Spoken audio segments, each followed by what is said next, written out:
Kemudian beliau setuju. Nabi Muhammad didatangi seorang perempuan, kemudian ditanya, "Wahai Muhammad, kamu seusia ini belum menikah?" Jawab beliau, "Sesungguhnya aku pemuda yang tidak punya harta." Lalu kemudian beliau mengatakan, "Bagaimana kalau seandainya ada seorang perempuan kaya, terpandang, terhormat, mengundangmu dan menanggungmu, apakah kamu akan bersedia?" Siapa orangnya? Dia adalah Khadijah. Nabi Muhammad nanya lagi, "Khadijah binti Khuwailid?" "Iya."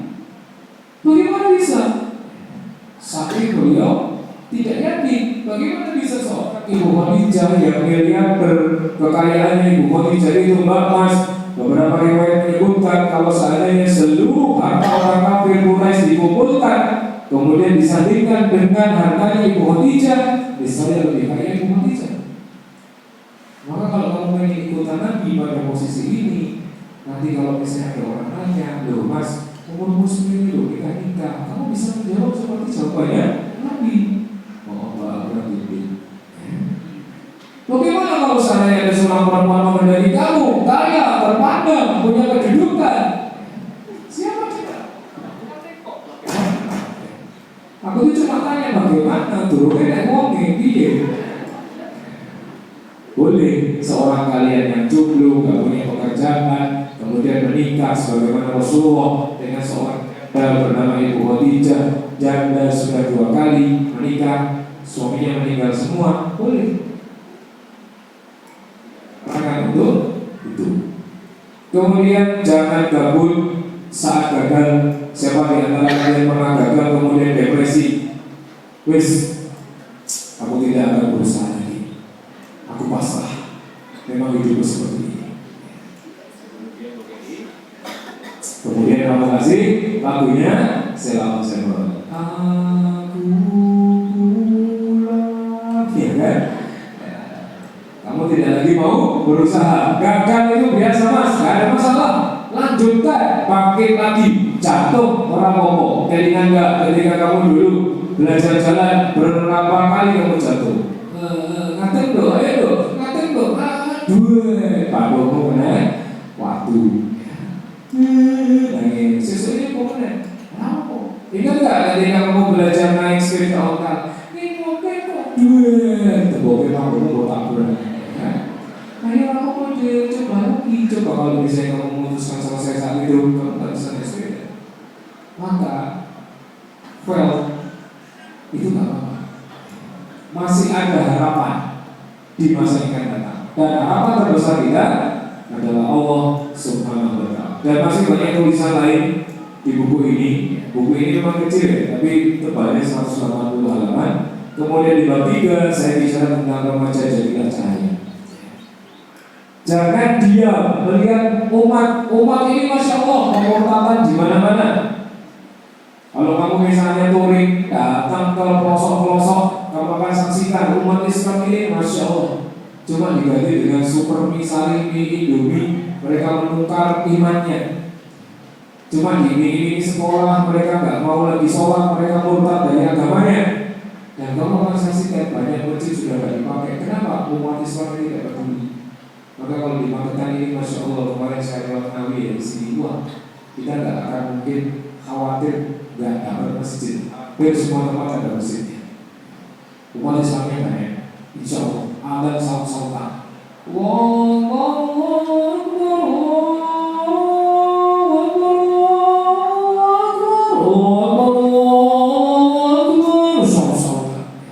Subuh-subuh itu enak sepi saut-sautan. Itu akan menunjukkan ketika nanti kamu sekolah di luar negeri, di mana Anda nggak boleh sekencang di sini.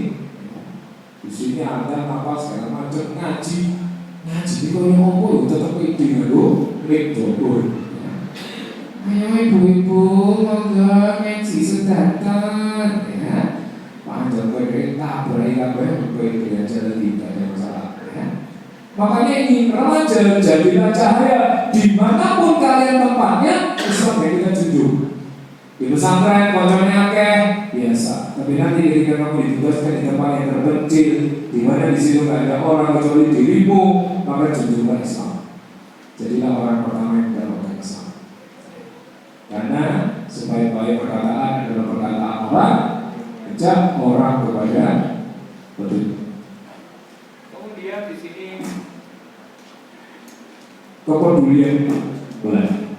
Siapa di sini yang selama ini jarang bermasalah? Ya, anggur di rumah, mlebu kamar, lawangnya ditutup.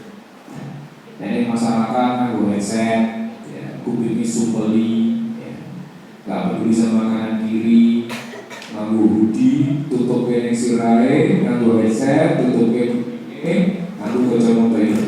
Wis dunia milik.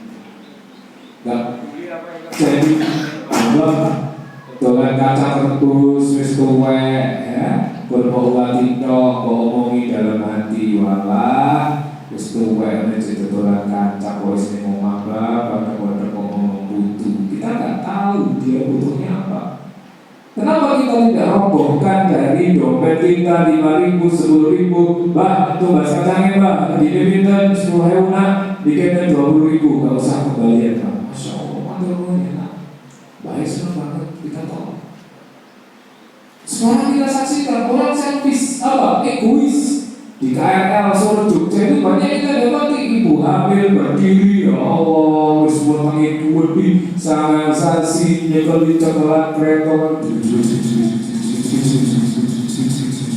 ngapain mas-mas motor-motoran, topian, headset ini wotakan, mandok-mandok ini, kami bingung, kalau itu indah, ya sudah, ya kan?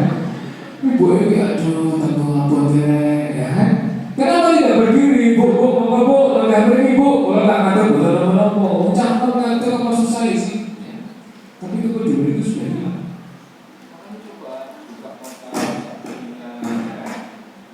Kita perlu apa? Buka mata, buka telinga masyarakat kita butuh apa? Apa yang bisa kita bantu dengan diri kita? Jangan diam saja. Jangan menarik diri. Ketika kamu dikasih tahu, mas, neng pojok kampung, itu orang ngomong buka diskotik mas, kalau perjudian, deg-degan, selalu pola nih pojok kampung orang ini. Susu mana? Lu mas, omah botol murah, lalu kok ditawarkan diskotik, ditunggu, asal belum, sekarang diskotik iya mas. Orang tak peduli, akhirnya apa? Teman saya mengajarinya.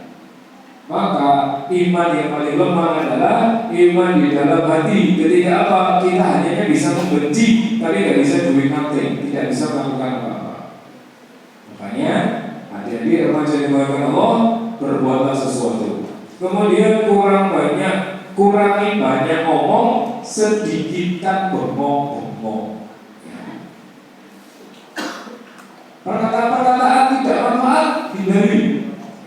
Ngomong-ngomong yang meramatan, ngomong sesuatu yang tidak jelas,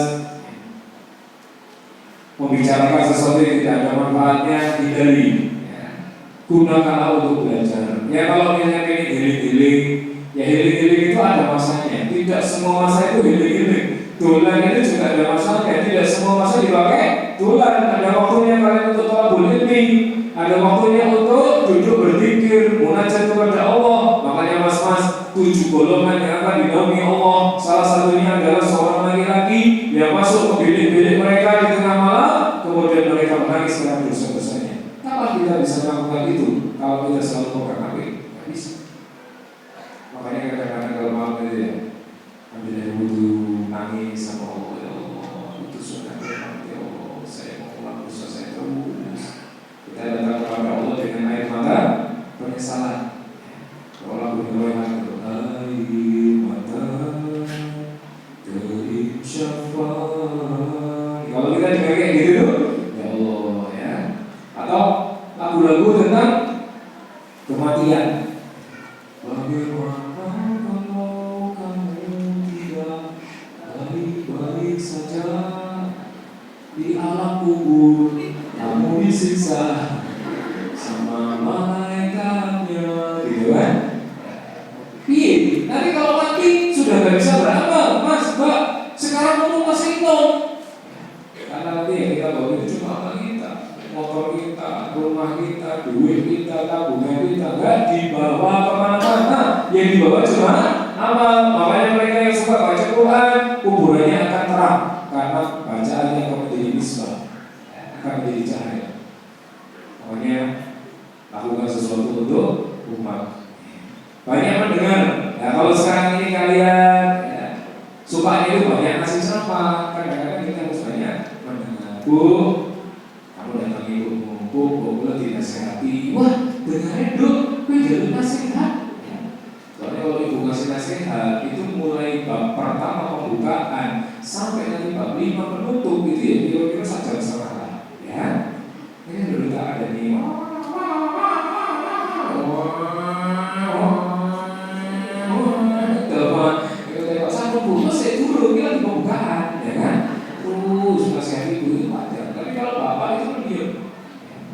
Pak, boleh dinasihati, dulu sholat di Joko. Pun itu berapa? Oh, itu cukup. Karena kata Umar bin Khattab, barang siapa yang menjaga sholatnya, maka nanti seluruh urusannya akan baik. Tapi kalau sholatnya tidak dijaga, jangan kamu harap urusan-urusannya akan membaik. Maka buat teman-teman yang terbiasa meninggalkan sholat, hati-hati. Puasa, bentar lagi puasa Ramadan, jangan ditinggal itu masuk Ramadan. Banyak tuh kita saksikan anak-anak pelajar sahur,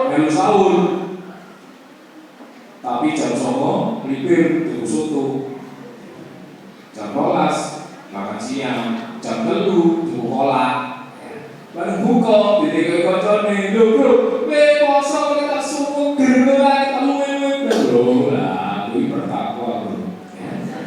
Ada nih kalian poso mesra, poso seger, soto atau kolak atau piring, dikatakan melu yo kan melu poso.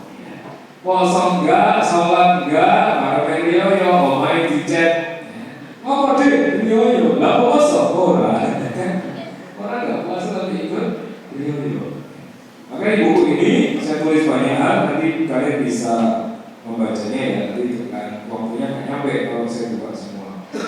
Kemudian di bab 4 yang merupakan bab terakhir, perhatikan pesan-pesan para ulama. Kalian anak muda itu akan berhasil dunia akhirat kalau apa? Nempel sama ulama. Apa-apa itu kalau nempelnya sama ulama yang solid ya, insya Allah hidup itu terang benderang, sehingga jalan yang kita tempuh itu nggak akan kena gerunjalan, nggak akan ada lubang-lubang. Kenapa? Ada petunjuknya. Istilah kata kita mau berpergian ada Google Map-nya. Mau belok mana nih? Kanan kiri lurus mutar balik atau mana? Ada. Tapi kalau nggak pernah ulama, kita mau dipakai apa? Oh, saya mau belajar sendiri Ustaz dari Quran. Loh, ilmu menafsirkan Quran dari mana? Saya mau belajar sendiri Ustaz dari hadis. Loh, kamu tahu hadis Rasul itu sunnah ya? Sahih atau tidak dari mana? Dari ulama. Makanya bekali ilmu agama. Pondasi itu kalau kuat, buat bukit tembok setebal ini, tiang sebagus ini, atap sekuat ini. Kalau pondasinya kuat, oke, bangunan ini tidak ada masalah. Tapi kalau pondasinya lemah, jangan kan kasih tembok, kasih benteng itu. Ambruk. Anak muda, kamu mau jadi apa? Next, jadi bupati kayak bapak tadi, jadi presiden kayak Pak Jokowi, jadi pimpinan PBB kayak Kofi Annan, jadi apalah? The Guardian of Galaxy, jadi Batman-nya atau Superman-nya, atau mungkin jadi Iron Man atau mungkin Ant-Man, atau Batman yang lainnya. Silakan, monggo. Cuma apa? Pondasinya bikin no. Kalau pondasinya bagus, wes kalian jadi apa-apa, apa masalah? Nggak ada masalah. Jadi bupati akan menjadi bupati yang solid, jadi presiden akan menjadi presiden yang solid, jadi pimpinan dunia akan jadi pimpinan dunia yang solid. Tapi kalau pondasinya kiwir-kiwir, coba dari bupati dan tiap orang diwir-wir, orang iso gagal jadi orang hidupnya terlupa-lupa, ngambil karir siklus dibujuk cerai, punya anak terbengkalai, ngatur hidupnya nggak bisa, menganiaya diri sendiri. Makanya Mas Muslimin buku ini kenapa mau tak kasih gambar Superman? Saya kemarin ngomong sama teman saya di Singapura, Mas Iku gak ono Superman mas, tapi pakai sarung, kemudian pakai peci. Nah kenapa mas? Ini biar untuk membuat buku ini terasa ringan saja. Ada gambar Superman melesat. Karena di ibu-ibu Semarang pesan, saya pesan 2. Cuma saya boleh nanya nggak Ustaz? Nanya apa bu? Saya dari kemarin mikir ini kenapa ya? Kok ada Superman ini kenapa? Ya nggak apa-apa bu, ini biar terkesannya ringan saja bukunya. Biar anak muda itu mau baca. Kemudian di belakang juga ada Superman terbang tapi pakai sarung. Artinya masio ya, meskipun kamu itu cuma berkarya sarung, tapi kamu bisa melesat. Kalau apa? Bisa mengatur hidup kalian, bisa mengatur pertemanan kalian, bisa mengatur dan mengelola potensi-potensi kalian. Pisau, sama-sama punya pisau. Kalau dikasihkan ibu yang punya masak, oh bisa jadi banyak masakan, enak, bisa kita makan. Karena apa? Ibu-ibu tahu potensi pisau. Raja-raja, timbungan daging, timbungan tempe tahu, lombok segala macam. Tapi kalau pisau, nggak ada yang tahu cara makainya, dia akan pakai untuk musuh orang. Orang ini berkata dia masuk penjara seumur hidup, menghabiskan waktunya di penjara. Makanya langsung muslimin remaja yang dimuliakan Allah, itu sedikit membuka ya dari obrolan kita pada pagi hari ini. Yang harapan saya banyak pertanyaan dari kalian kaitannya dengan buku ini. Dan sekali lagi saya bilang, saya bawakan sekitar 119 ya, buku di luar. Ini kalau hari ini itu harganya cuma 35. Tapi kalau besok Senin itu harganya sudah 50.000. Karena memang kemarin kita pasar seperti itu. Jadi kalau bagi teman-teman yang misalnya ingin membeli buku ini sebagai bacaan di rumah, disediakan panitia di luar. Tapi kalau mau membeli tanda tangan, khusus hari ini akan saya berikan tanda tangan kepada kalian. Demikian, terima kasih banyak. Saya kembalikan kepada moderator. Wassalamualaikum warahmatullahi wabarakatuh.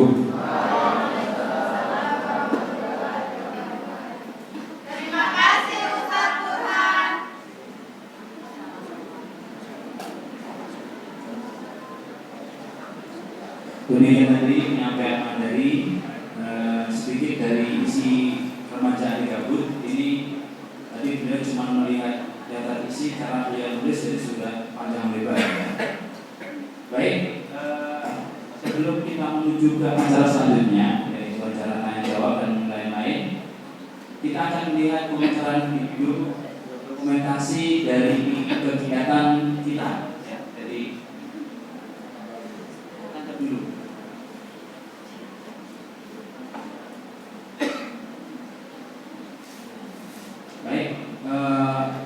Mic-nya tolong dipersiapkan.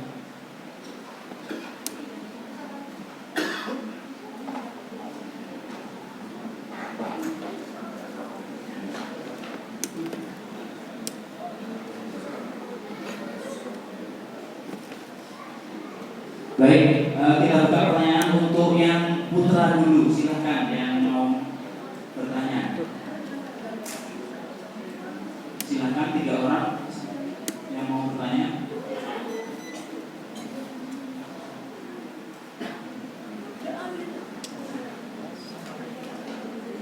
Jangan sampai nanti di belakang terus nyesel ya.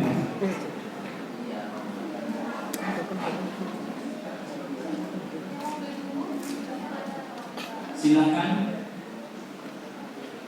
dari tamu VIP yang di depan mungkin.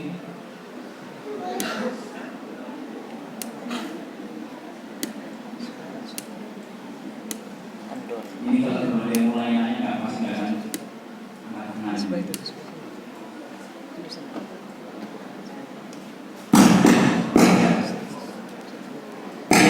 Yang sudah remaja pun boleh nanya kok ya. Silakan Pak. Sebentar, tunggu mic-nya.